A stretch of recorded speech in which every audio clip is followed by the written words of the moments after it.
Three words summarize what we will hear today from Luke's eschatological discourse.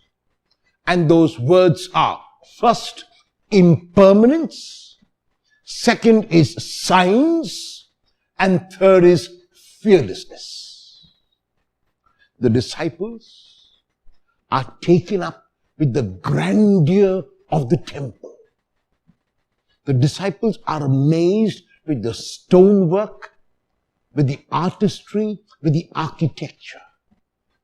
And they look at this beautiful external building and they say, Lord, what a beautiful building. And the Lord responds by telling them that it is impermanent.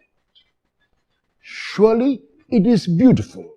Surely the beauty must be enjoyed. Surely the beauty must be appreciated. But even as we do that, we keep in mind that it is impermanent. As a matter of fact, everything that we see around us is impermanent, is temporary and passing away. But very rarely do we realize this. And the Lord says, the end of everything will come.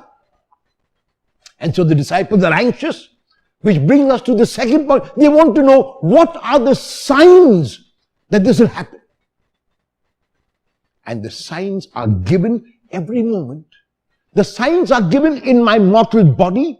The signs are given in the construction, the building that I see around me. The signs are given about my mortality and the mortality of the world everywhere.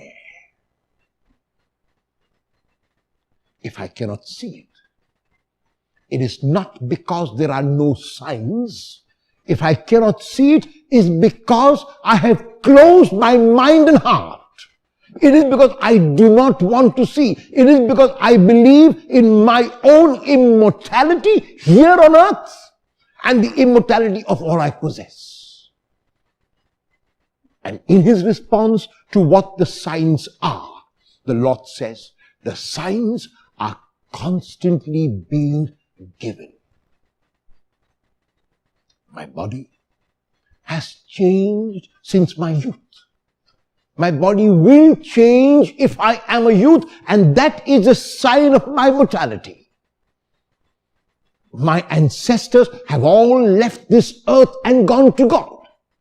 Buildings which existed millions of years ago are no longer in existence today. Those are the signs which are given to us of this which is impermanent and temporary. And the third, the Lord says, no matter what, if you are true to yourself, then you can be sure that you do not need to be afraid. And so the Lord advocates fearlessness. In the play Hamlet by William Shakespeare, Hamlet is discussing with his friend Horatio. And in one of the dialogues with Horatio, father has with Polonius, says, this above all, to thine own self be true, and it must follow as night the day, thou canst then be false to anyone. If you're true to yourself, then you will never be false to anyone. And not only will you continue to be true, you will be fearless because you are true to yourself. And so the Lord is inviting us in the reading of today to first of all realize that we are impermanent and so is everything around us. And that is why we live now as if it were the last moment of my life. The Lord is asking me to look around and see the signs of my mortality, and the mortality of everything around me is constantly being given to me. And even in the midst of my mortality, I am fearless because I am true to myself. Are you frightened of what is going to happen in the future? If you are, will you make preparations for your future now?